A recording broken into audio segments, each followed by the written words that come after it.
Welcome to మన ఊరు మన వార్తలు. రేపే ఎమ్మెల్సీ ఎన్నికలు. అధ్వానంగా అగ్రికల్చర్ కాలేజ్. తెలుగు రాష్ట్రాల్లో మహాశివరాత్రి వేడుకలు. శ్రీకాళహస్తిలో కన్నప్ప మూవీ టీం సందడి. మరిన్ని విశేషాలను మన ఊరు మన వార్తల్లో చూద్దాం. బాపట్ల జిల్లా రేపల్లె మండలం అరవపలోని శ్రీ బాలకోటేశ్వర స్వామి దేవస్థానాన్ని మంత్రి అనగాని సత్యప్రసాద్ సందర్శించారు. మహాశివరాత్రి సందర్భంగా స్వామివారికి ప్రత్యేక పూజలు చేశారు. స్వామివారికి పట్టు వస్త్రాలు సమర్పించారు. మంత్రి అనగాని సత్యప్రసాద్ కు పూర్ణ కుంభంతో స్వాగతం పలికారు వేద పండితులు. ఈ సందర్భంగా అన్నదానం, ఉచిత వైద్య శిబిరాన్ని మంత్రి ప్రారంభించారు. ఆ పరమేశ్వరుడి కరుణ కటాక్షాలు రాష్ట్ర ప్రజలకు ఉండాలని ప్రార్థిస్తున్నట్లు మంత్రి తెలిపారు. దేవాలయాల అభివృద్ధికి కూటమి ప్రభుత్వం పెద్దపీట వేస్తోందని చెప్పారు. మహాశివరాత్రి సందర్భంగా రాయచోటి పట్టణంలోని శ్రీ భద్రకాళి సమేత వీరభద్రస్వామి వారిని దర్శించుకున్నారు మంత్రి మండిపల్లి రాంప్రసాద్ రెడ్డి. మంత్రికి పూర్ణ కుంభంతో స్వాగతం పలికారు అర్చకులు. స్వామివారికి మంత్రి ప్రత్యేక పూజలు చేశారు. వీరభద్రస్వామి అమ్మవార్లకు పట్టు వస్త్రాలు సమర్పించారు. అనంతరం ఆలయ మండపంలో అర్చక స్వాములు తీర్థ ప్రసాదాలు అందించి వేదాశీర్వచనం చేశారు. కూటమి ప్రభుత్వం ఏర్పడిన తర్వాత శ్రీ వీరభద్రస్వామి బ్రహ్మోత్సవాలు ఘనంగా నిర్వహిస్తున్నట్లు రాంప్రసాద్ రెడ్డి చెప్పారు. నారా చంద్రబాబు నాయుడు గారి నాయకత్వంలో, అలాగే నరేంద్ర మోడీ గారి నాయకత్వంలో ఈ భారతదేశం అయితేనే ఈ రాష్ట్రము చల్లగా ఉండాలా.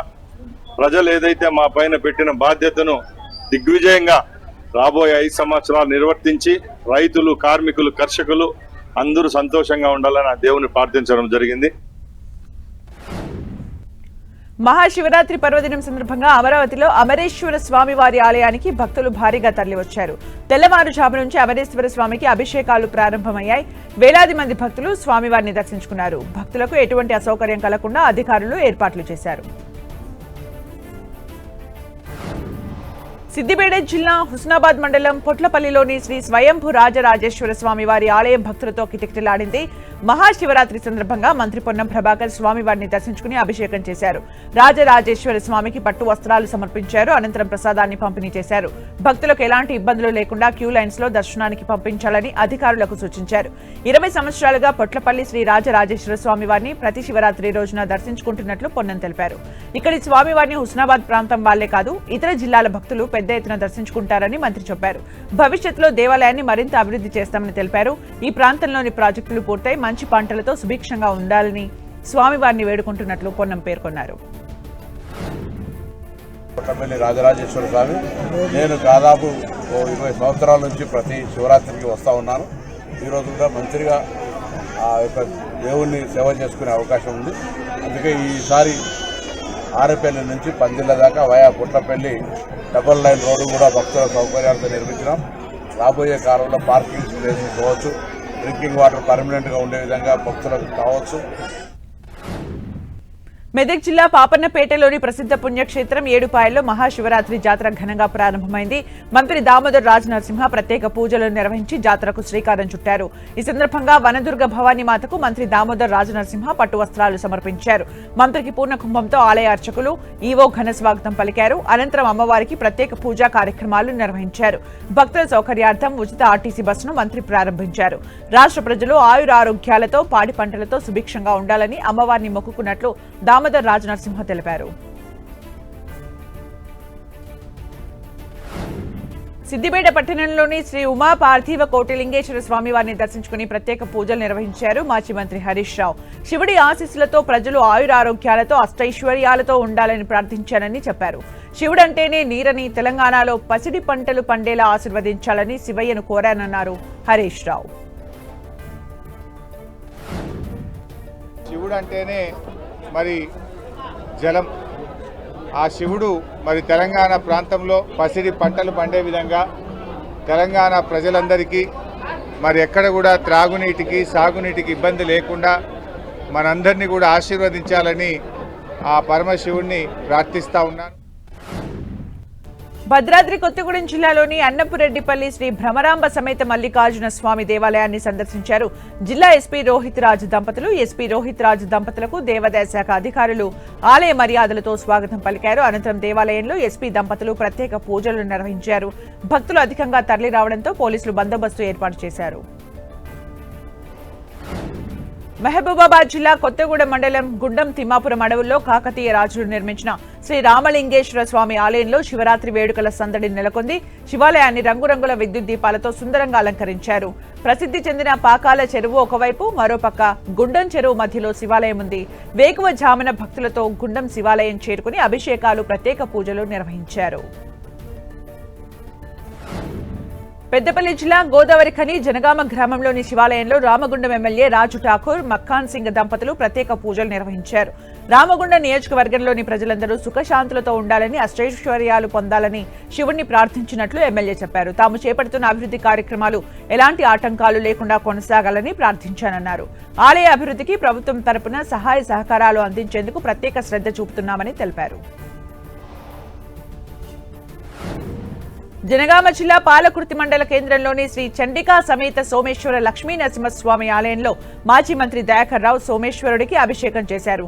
పాలకుర్తిలో బమ్మెరపోతన పాలకుర్తి సోమేశ్వర ఆలయం, వల్మిడిలో శ్రీ సీతారామచంద్రస్వామి ఆలయం, చెన్నూరులోని కాకతీయ రాజుల నాటి త్రికుటాలయం, దేవరుప్పల మండలంలోని వానకొండయ్య గుట్ట, రాయపర్తి మండలంలోని సన్నూరు దేవాలయాల్ని పర్యాటక ప్రాంతాల కింద మాజీ సీఎం గత ప్రభుత్వంలో నిధులు మంజూరు చేశారని గుర్తు చేశారు.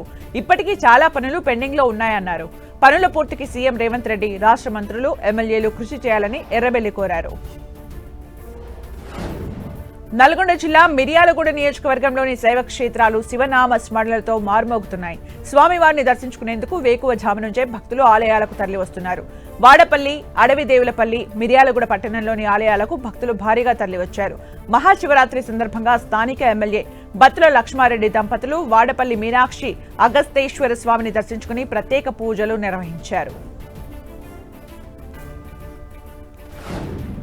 అష్టాదశ శక్తి పీఠాల్లో 5వ శక్తి పీఠం అలంపూర్లోని శ్రీ జోగులాంబ బాలబ్రహ్మేశ్వర స్వామివారి ఆలయంలో మహాశివరాత్రి ఉత్సవాలు ఘనంగా జరుగుతున్నాయి.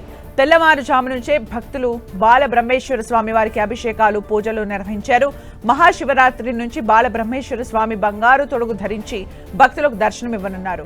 భక్తుల కోసం చలవ పందిళ్లు, మంచినీటి వసతి ఏర్పాటు చేశారు. భక్తుల హరహర మహాదేవ శంభో శంకర నినాదాలతో ఆలయ పరిసరాలు మార్మోగుతున్నాయి.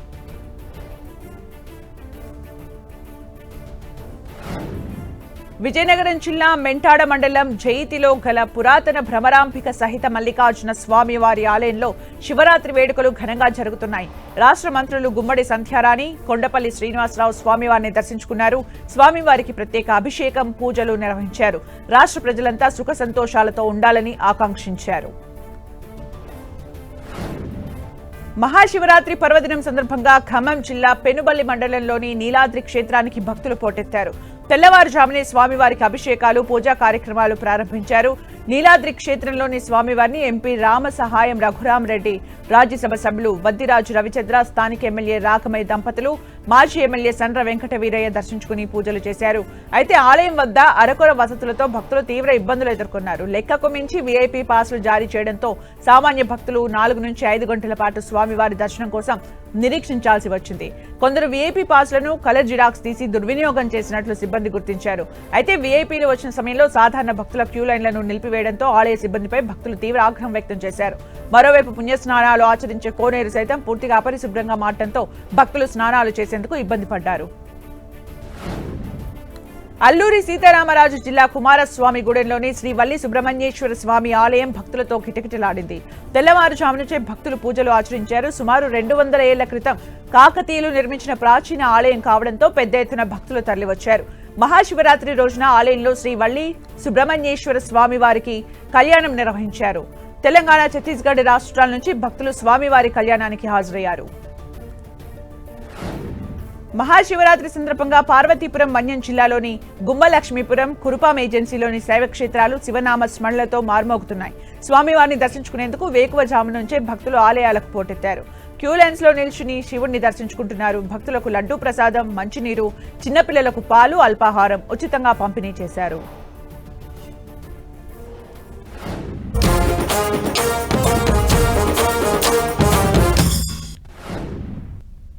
మహాశివరాత్రి పర్వదినం ప్రారంభమైన కీసరగుట్ట బ్రహ్మోత్సవాల బందోబస్తు ఏర్పాట్లను రాచకొండ కమిషనర్ శ్రీ సుధీర్ బాబు ఐపీఎస్ గారు పర్యవేక్షించారు. ఈ సందర్భంగా అనుకోకుండా ఓ భక్తుడి కాలికి గాయమయ్యి అస్వస్థతకు గురయ్యారు.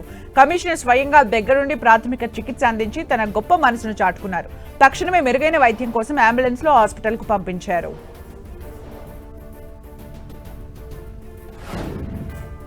పులివెందుల పట్టణంలోని ఎల్వి ప్రసాద్ ఐ ఇన్స్టిట్యూట్ను మాజీ ముఖ్యమంత్రి వైఎస్ జగన్మోహన్ రెడ్డి ప్రారంభించారు. హాస్పిటల్లో ప్రజలకు అందిస్తున్న సేవలపై ఆయన ఆరా తీశారు. తన కంటికి వైద్య పరీక్షలు చేయించుకున్నారు Jagan. L V Prasad eye institute, Rajareddy eye centre సంయుక్తంగా చేపడుతున్న హాస్పిటల్ భవనాన్ని జగన్ పరిశీలించారు. ప్రజలకు మెరుగైన వైద్య సేవలు అందించాలని డాక్టర్స్ కు సూచించారు. కొంతమంది ప్రైవేట్ డైరీ వారు విజయ పేరుతో పాల ప్యాకెట్స్ ను విక్రయిస్తూ చట్ట వ్యతిరేక కార్యక్రమాలకు పాల్పడుతున్నారని Telangana dairy development cooperative federation limited chairman Gutta Amit Reddy తెలిపారు. అలాంటి పాలను వినియోగదారులు కొనుగోలు చేయొద్దని సూచించారు. విజయ తెలంగాణ బ్రాండ్ ఉంటేనే పాలను కొనుగోలు చేయాలని విజ్ఞప్తి చేశారు. ఎవరైనా తెలంగాణ నకిలీ పాలను డిస్ట్రిబ్యూటర్స్, వెండర్స్ కొనుగోలు చేస్తే వారిపై చట్టపరమైన చర్యలు తీసుకుంటామని ఆయన హెచ్చరించారు. ఇప్పటికే తాము కోర్టును ఆశ్రయించడం జరిగిందన్నారు. దయచేసి మీరు మీ సొంత బ్రాండ్లు ఏమైనా ఉంటే మీరు మార్కెట్ చేసుకోండి, మాకు అభ్యంతరం లేదు. ప్రైవేట్గా మీరు వేరే లేబుల్స్ చేసుకుని మీరు మార్కెటింగ్ చేసుకున్నా మాకు అభ్యంతరం లేదు. కానీ మా పేరు మీద, విజయ పేరు మీద, విజయ తెలంగాణ పేరు మీద మా లోగోస్, మా మార్కెటింగ్ బ్రాండ్స్ వాడుకుంటూ మీరు అనైతికమైన చట్ట వ్యతిరేకమైన కార్యక్రమాలను వారి కార్యకలాపాలను మీరు ఒకవేళ పాల్గొన్నట్టయితే, అమ్మకాలు చేసినట్టయితే మేము చట్టానికి అనుగుణంగా పోలీస్ డిపార్ట్మెంట్ ద్వారా మీ మీద చర్యలకు తీసుకోవాల్సిన అవసరం ఉంటుంది. కాబట్టి దయచేసి అన్ని డైరీ ఏదైతే ఇప్పుడు ఇందాక నేను పేరు చదివిన యూనియన్స్ కానీ లేకపోతే ప్రైవేట్ డైరీస్ ఉన్నాయో అందరూ కూడా కొంచెం కోర్టు ఇచ్చిన గైడ్ లైన్స్ కి అనుగుణంగా పనిచేయవలసింది. Karimnagar, Adilabad, Nizamabad, Medak teachers graduate MLC ఎన్నికలు రేపు జరగనున్నాయి. ఎమ్మెల్సీ ఎన్నికలకు అన్ని ఏర్పాట్లు పూర్తి చేశారు. జగిత్యాలలో జిల్లా కలెక్టర్ సత్యప్రసాద్, ఎస్పీ అశోక్ కుమార్ ఏర్పాట్లను పరిశీలించారు. జిల్లాలో మొత్తం 71 పోలింగ్ కేంద్రాలు ఏర్పాటు చేశారు. అందులో 53 కేంద్రాలు పట్టభద్రుల పోలింగ్ కోసం, మరో 18 కేంద్రాలను ఉపాధ్యాయ ఎమ్మెల్సీ కోసం ఏర్పాటు చేశారు. కేంద్రాల వద్ద 144 సెక్షన్ అమలు చేసినట్లు ఎస్పీ తెలిపారు. నిబంధనలు అతిక్రమిస్తే కఠిన చర్యలు తీసుకుంటామన్నారు. పట్టభద్రుల ఎమ్మెల్సీ స్థానానికి 56 మంది అభ్యర్థులు, టీచర్ ఎమ్మెల్సీ స్థానానికి 15 మంది పోటీ పడుతున్నారు. ఉమ్మడి నిజామాబాద్ జిల్లాలోనూ ఎమ్మెల్సీ ఎన్నికలకు ఏర్పాట్లు పూర్తి చేశారు అధికారులు. నిజామాబాద్ ఆర్మూర్ ఆర్టీఓ కార్యాలయం, బోధన్ సబ్ కలెక్టర్ కార్యాలయ ఆవరణలో ఏర్పాటు చేసిన డిస్ట్రిబ్యూషన్ కేంద్రాల నుంచి పోలింగ్ సిబ్బందికి పోలింగ్ సామాగ్రి పంపిణీ చేశారు. బ్యాలెట్ బాక్సులు, ఇతర ఓటింగ్ సామాగ్రిని అందించారు. పోలింగ్ కు పగడ్బందీ ఏర్పాటు చేసినట్లు అధికారులు తెలిపారు. ఉమ్మడి జిల్లాలో 47,000 మంది గ్రాడ్యుయేట్ ఓటర్లు, 5,654 మంది ఉపాధ్యాయ ఓటర్లు ఉన్నారు. 135 పోలింగ్ కేంద్రాల్లో ఓటు హక్కు వినియోగించుకునేలా ఏర్పాటు చేశారు. తూర్పు, పశ్చిమ గోదావరి జిల్లాల పట్టభద్రుల ఎన్నికలకు అన్ని ఏర్పాట్లు పూర్తయ్యాయి. రేపు జరిగే ఎన్నికలకు అవసరమైన బ్యాలెట్ బాక్సులను, ఎన్నికల సామాగ్రిని డిస్ట్రిబ్యూషన్ కేంద్రాల నుంచి సిబ్బంది తరలించారు. రేపు ఉదయం 8 గంటల నుంచి సాయంత్రం 4 గంటల వరకు పోలింగ్ జరగనుంది. ఏలూరు జిల్లాలో 66 పోలింగ్ కేంద్రాలు ఏర్పాటు చేసినట్లు కలెక్టర్ వెట్రి సెల్వి తెలిపారు. 3,14,000 మంది ఓటర్లు ఓటు హక్కు వినియోగించుకోనున్నారు. ఎమ్మెల్సీ ఎన్నికలకు శ్రీకాకుళం జిల్లా పలాస డివిజన్లో అధికారులు సర్వం సిద్ధం చేశారు. పలాస డివిజన్లోని 3 జోన్లకు సంబంధించిన ఎన్నికల సామాగ్రిని ఆయా పోలింగ్ బూత్లకు ఆర్టీసీ బస్సుల ద్వారా తరలించారు.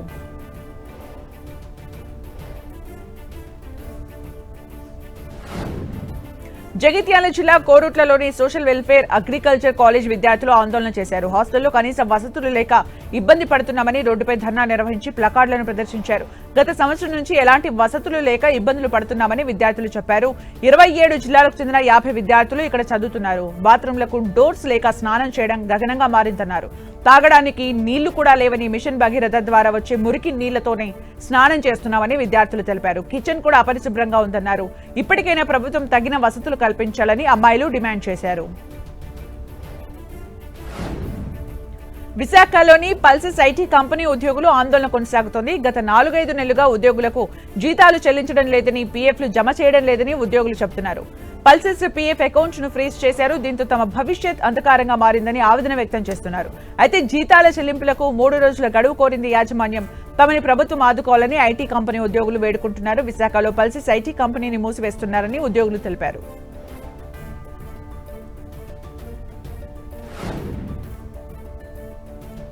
మాకు గత నవంబర్ నుంచి ఇప్పటి వరకు శాలరీస్ అనేవి ఏవి ప్రాసెస్ అవ్వలేదు. పిఎఫ్ అనేది కూడా కంప్లీట్గా బ్లాక్లో పెట్టేశారు అనమాట. అండ్ పిఎఫ్ అనేది ఇప్పుడు ప్రెజెంట్ ఏం చేశారంటే హైదరాబాద్కి ట్రాన్స్ఫర్ చేసేసారు అనమాట. ఇప్పుడు హైదరాబాద్కి ట్రాన్స్ఫర్ చేసేసారంటే వైజాగ్ యూనిట్ అనేది కంప్లీట్గా క్లోజ్ అయిపోతుంది. వైజాగ్ యూనిట్ కంప్లీట్గా క్లోజ్ అయినప్పుడు ఎంప్లాయీస్ అనేవాళ్ళు రోడ్డు మీద పడిపోతారు. ఫస్ట్ థింగ్ ఏంటంటే మేము ఏదైనా ఫర్దర్గా కంపెనీస్కి వెళ్ళాలి అంటే ఫస్ట్ థింగ్ పిఎఫ్ ఏదే చూస్తారు. పిఎఫ్ క్లోజ్ అవ్వకుండా వేరే కంపెనీకి వెళ్తున్నామంటే 2 times ఆఫ్ పిఎఫ్ రన్ అవుతుందంటే ఏ ఎంప్లాయీని యాక్సెప్ట్ చేయరు అండ్ ఫస్ట్ థింగ్ రిజెక్ట్ చేసేస్తారు. పశ్చిమ గోదావరి జిల్లా భీమవరంలో వైసీపీ నేతపై లైంగిక వేధింపుల కేసు నమోదైంది. గాదిరాజు రామరాజు కొద్ది రోజులుగా లైంగికంగా వేధిస్తున్నాడని భీమవరం మున్సిపాలిటీ మెప్మా విభాగంలో ట్రెజరర్ గా పనిచేస్తున్న బోయపాటి శివరంజని పోలీసులకు ఫిర్యాదు చేశారు. రామరాజుకి సహకరించిన టీఎల్ఎఫ్ ప్రెసిడెంట్ కృపామణిపై కూడా ఫిర్యాదు చేశారు. తనతో ఫోన్లో రామరాజు మాట్లాడే సంభాషణల్ని రికార్డింగ్ చేసి పోలీసులకు అందజేశారు శివరంజని. కేసును వెనక్కి తీసుకోకపోతే తనను చంపేస్తానని బెదిరిస్తున్నారని, వారిపై చర్యలు తీసుకోవాలని పోలీసులకు విజ్ఞప్తి చేశారు. భక్త కన్నప్ప చిత్ర యూనిట్ శ్రీకాళహస్తిలో సందడి చేసింది. మహాశివరాత్రి సందర్భంగా శ్రీకాళహస్తీశ్వరుణ్ణి దర్శించుకున్నారు మోహన్ బాబు, మంచు విష్ణు, ప్రభుదేవ. ఆలయం మొత్తం ఆధ్యాత్మిక శోభను సంతరించుకుందన్నారు మోహన్ బాబు. ఈసారి ఆలయంలో పుష్పాలంకరణ, విద్యుత్ దీపాలంకరణలు అద్భుతంగా ఉన్నాయని చెప్పారు. భక్త కన్నప్ప ప్రేక్షకుల అంచనాను మించుతుందన్న నమ్మకం ఉందన్నారు. సినీ నటుడు మంచు విష్ణు, నాస్తికుడు శివభక్తుడైతే ఏ విధంగా ఉంటుందో సినిమాలో చూపించామన్నారు. భక్త కన్నప్ప సినిమాను ప్రతి ఒక్కరూ చూడాలన్నారు ప్రభుదేవ. మన పుణ్యక్షేత్రాల గురించి, ఈశ్వరుని గురించి తెలియని వాళ్ళు ఉండరు. ఆ భగవంతుని ఆశీస్సులతో కన్నప్ప సినిమా తీస్తున్నాం. అది సినిమా రిలీజ్ అయిన తర్వాత నేను మాట్లాడతాను. కన్నప్ప టీం అంతా వచ్చారు. బిడ్డ కన్నప్పగా యాక్ట్ చేశాడు. కన్నప్ప సినిమా ఏప్రిల్ 25వ తేదీ రిలీజ్ అవుతుంది. మీ అందరి ఆశీస్సులు మాకు కావాలి. 2 రోజుల్లో టీజర్ రిలీజ్ అవుతుంది మార్చి 1వ తేదీన. ఈరోజు దేవుడి గుడిలో ఆలయంలో మేము ప్లే చేసి దేవుడికి ప్రార్థించాం. ఆయన ఆశీస్సులు మాకు కావాలి, మీ ఆశీస్సులు మాకు కావాలి. ఇవి మన ఊరు మన వార్తలు updates. More updates coming up. Stay tuned.